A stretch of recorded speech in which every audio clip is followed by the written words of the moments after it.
शलाका पुरुष भाग 25। तब समस्त भाषा को स्पर्श करने वाले 35 अतिशय संपन्न योजन गामिनी वाणी से प्रभु ने इस प्रकार उपदेश देना प्रारंभ किया। आदि व्याधि जरा और मृत्यु रूप हजारों ज्वालाओं से भरा ये संसार समस्त प्राणियों के लिए प्रज्वलित अग्नि जैसा है। अतः ज्ञानी व्यक्ति को जरा भी प्रमाद करना उचित नहीं है। कारण रात्रि के समय यात्रा करने योग्य मरुस्थल में ऐसा कौन अज्ञानी है जो प्रमाद करेगा अर्थात यात्रा नहीं करेगा। अनेक योनि रूप आवर्त से शुद्ध संसार रूपी समुद्र में पतित प्राणियों को उत्तम रत्न की भांति मनुष्य जन्म मिलना दुर्लभ है।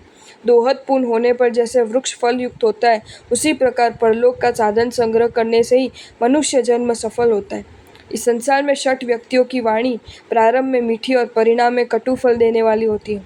उसी प्रकार विषय वासना विश्व को ठगती है और दुख देती है। बहुत ऊंचाई का परिणाम जिस प्रकार गिर पड़ना है, उसी प्रकार संसार के समस्त पदार्थ के संयोग का अंत वियोग में है। संसार के समस्त प्राणियों का धन वैभव और आयु मानो परस्पर स्पर्धा कर रही हो, इस प्रकार नष्ट हो जाती है। मरु देश में जिस प्रकार स्वादिष्ट जल नहीं पाया जाता, उसी प्रकार संसार की चारों गतियों में भी लेश मात्र सुख का अनुभव नहीं होता। क्षेत्र दोष से दुख सहनकारी और परमा धार्मिकों के द्वारा सनतपद जीवों को तो सुख हो गई कैसे। शीत ग्रीष्म वर्षा तूफान और अनुरूप वध बंधन क्षुधा पिपासादि से अनेक प्रकार के कष्ट सहनकारी तिर्यंचों को भी सुख कहा। परस्पर द्वेष असहिष्णुता कलह और च्यवन आदि दुख देवताओं को भी सुख प्राप्त नहीं होने देते। फिर भी जल जैसे नीचे की ओर जाता है, उसी प्रकार प्राणी भी अज्ञान के कारण बार बार संसार की ओर दौड़ता है। इसलिए हे भव्य प्राणी, जिस प्रकार दूध पिलाकर सर्प का पोषण करा जाता है, उसी प्रकार मनुष्य जन्म के द्वारा संसार का पोषण मत करो। हे विवेकी गण, इस संसार में रहने पर नाना प्रकार के दुख प्राप्त करने होते हैं। इसका समुचित विचार कर सब प्रकार से मुक्ति लाभ का प्रयत्न करो। संसार में नरक यंत्रणा सा गर्भावास का दुख है, ऐसा दुख मोक्ष में कभी नहीं होता। कुंभी में से बीज खींचने में उत्पन्न नारकी जीवों की पीड़ा सी प्रसव वेदना मोक्ष में कभी नहीं होती। भीतर और बाहर ठोके हुए किलों की पीड़ा सी आदि व्याधि पीड़ा मोक्ष में कभी नहीं होती। यमराज की अग्नदूती समस्त प्रकार की शक्ति को अपहरण करने वाली और पराधीनकारिणी जरा वहाँ नहीं होती। और नारक तिर्यंच मनुष्य एवं देवताओं की तरह संसार भ्रमण करने के कारण रूप मृत्यु भी वहाँ नहीं होती। मोक्ष तो महानंद अद्वैत और भव्य सुख शाश्वत रूप और केवल ज्ञान सूर्य की अखंड ज्योति है। सर्वदा ज्ञान दर्शन और चारित्र रूप 3 उज्ज्वल रत्न धारणकारी पुरुष ही मोक्ष प्राप्त कर सकता है। जीवादि तत्वों का संक्षेप व विस्तार में जो यथार्थ ज्ञान होता है, उसे सम्यक ज्ञान कहते हैं।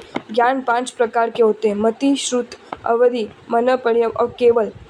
अवग्रहादि भी बहुग्रहादि अबहुग्रहादि भेद युक्त है। इंद्रिय अनिंद्रिय से उत्पन्न जो ज्ञान है, उसे मति ज्ञान कहा जाता है। पूर्व अंग उपांग और प्रकीर्णक सूत्र ग्रंथ में जो विस्तारित भाव से पाया जाता है और स्याद शब्द के द्वारा सुशोभित होता है, ऐसे अनेक प्रकार के ज्ञान को श्रुत ज्ञान कहते हैं। जो ज्ञान नारकी जीवों को जन्म से ही उत्पन्न होता है, उसे अवधि ज्ञान कहते हैं। यह ज्ञान क्षय और उपशन लक्षण युक्त है। मनुष्य और तिर्यंच के आश्रय से इसके 6 भेद होते हैं। जिससे अन्य प्राणी का मनोभाव जाना जाए, उसे मनोपर्यव ज्ञान कहते हैं। मनोपर्यव ज्ञान के भी रुजुमति विपुलमति 2 भेद है। इनमें विपुलमति विशुद्ध और अप्रतिपात है, जो समस्त द्रव्य और पर्यावरण के विषय युक्त विश्वलोचन की भांति अनंत और इंद्रिय विषयहीन है, उसे केवल ज्ञान कहते हैं। शास्त्रोक्त तत्वों में रुचि सम्यक श्रद्धा, ये श्रद्धा संभाव या गुरु उपदेश से प्राप्त होती है। सम्यक श्रद्धा को ही सम्यक्त्व या सम्यक दर्शन कहते हैं। इस अनादि अनंत संसार चक्र में ब्रह्मणशील जीव के ज्ञानावर्णीय दर्शनावर्णीय वेदनीय और अंतराय नामक कर्म की उत्कृष्ट स्थिति 30 करोड़ सागरोपम की है। गोत्र और नाम कर्म की 20 करोड़ सागरोपम और मोहनीय कर्म की स्थिति 70 कोटि सागरोपम की है। अनुक्रम से फलों का उपभोग करते हुए समस्त कर्म उसी प्रकार मसरूण हो जाते हैं, जिस प्रकार पर्वत से निकलने वाले नदी के आवर्त से पाषाण घिसते घिसते मसरूण हो जाता है। इस प्रकार क्षय प्राप्तकारी कर्म की स्थिति अनुक्रम से 21, 19 और 69 कोटि सागरम की ओर 1 कोटि सागरोपम में कुछ कम स्थिति जब बाकी रह जाती है, तब जीव को यथा प्रवृत्ति करण द्वारा ग्रंथि द्वेष प्राप्त होता है। दुख में जिससे विद्ध किया जाए, ऐसे राग द्वेष के परिणाम को ग्रंथि देश कहते हैं। वह ग्रंथि कठोर ग्रंथि की तरह खूब मजबूत होती है। किनारे पर आया हुआ जहाज जैसे वायु वेग से समुद्र की ओर प्रवाहित होता है, उसी प्रकार रागादि प्रेरित बहुत से जीव ग्रंथि को विद्ध किए बिना ही ग्रंथि के निकट से प्रत्यावर्तन करते हैं। बहुत से जीव राह में अवरोध प्राप्त कर नदी का जल जैसे रुद्ध हो जाते हैं, उसी प्रकार परिणाम विशेष प्राप्त न होने से वही रुद्ध हो जाते हैं। कठिन मार्ग को पथिक जैसे क्रमश अतिक्रमण करता है, उसी प्रकार बहुत से जीव जिनका भविष्य में कल्याण होने वाला है, अपूर्व करण द्वारा अपने सामर्थ्य का परिचय देकर दुर्भेद ग्रंथि को भी शीघ्र ही विद्ध करते हैं। चार गति के बहुत से जीव अनिप्रवृत्तिकरण से अंतरकरण द्वारा मिथ्यात्व को क्षीण कर अंतर्मुहूर्त में सहायक दर्शन को प्राप्त कर लेते हैं। इसे नैसर्गिक श्रद्धा कहा जाता है। गुरु उपदेश के अवलंबन से भव्य जीवों को जो सम्यक्त्व उत्पन्न होता है, उसे गुरु अधिगम से प्राप्त सम्यक्त्व कहा जाता है। सम्यक्त्व के औपशमिक, शास्वादान, शयोपशमिक, वेदक और शाही के 5 भेद हैं। कर्म ग्रंथि विद्ध होकर जिस जीव को अंतर्मुहूर्त के लिए सम्यक्त्व की प्राप्ति होती है, उसे औपशमिक सम्यक्त्व कहते हैं। इसी प्रकार उपशम श्रेणी के योग में जिसका मोह शांत हो गया हो, ऐसे जीव को मोहक उपशम से जो सम्यक्त्व प्राप्त होता है, उसे भी औपशमिक सम्यक्त्व बोला जाता है।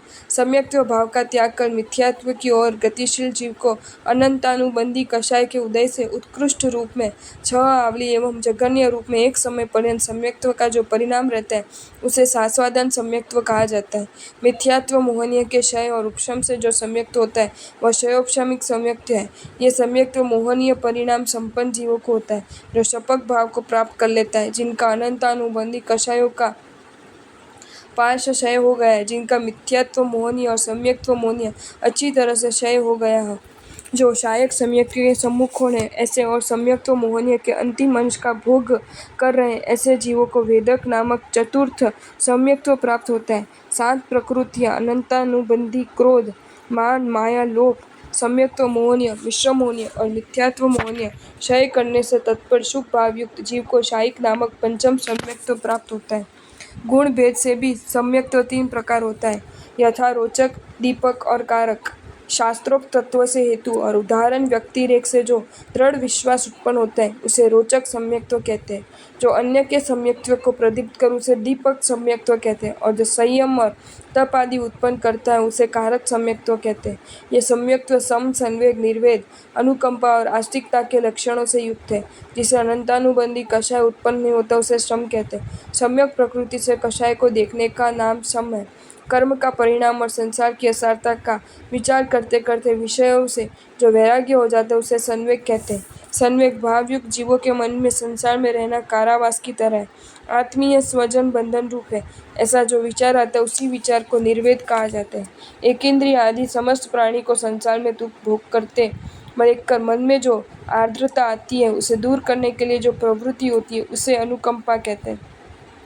अन्य तत्व सुनने पर भी अरहत तत्वों पर जो गौरव और विश्वास रहता है, उसे आस्तिकता कहते हैं। इस प्रकार सम्यक दर्शन का वर्णन किया गया है। उसकी प्राप्ति अल्प समय के लिए होने पर भी पूर्व का जो मति अज्ञान था, वह नष्ट होकर मति ज्ञान में, श्रुत अज्ञान श्रुत ज्ञान में और विभंग ज्ञान अवधि ज्ञान में रूपांतरित हो जाते हैं। समस्त प्रकार के साबद्य योग के परित्याग का नाम चारित्र है। यह अहिंसादि व्रतों के भेद से 5 प्रकार का होता है। अहिंसा, सत्य, अचौर्य, ब्रह्मचर्य और अपरिग्रह के 5 व्रत भावनाओं से युक्त होने पर मोक्ष के कारण होते हैं। प्रमाद योग के त्रस्त और स्थावर जीवों का प्राण नाश न करना अहिंसा व्रत है। अप्रिय और अहितकारी सत्य वचन भी असत्य तुल्य, अदत्त वस्तु का ग्रहण न करना अस्तेय व अचौर्य व्रत है। धन मनुष्य का बाह्य पर प्राण तुल्य है। प्रथ जो ग्रंथ का धन अपहरण करता है, वह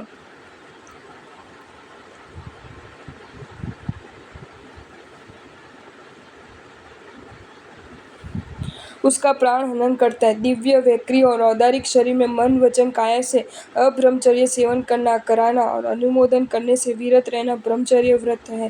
ब्रह्मचर्य 18 प्रकार का होता है। समस्त वस्तुओं से मूर्छा व मोह त्याग अपरिग्रह व्रत है।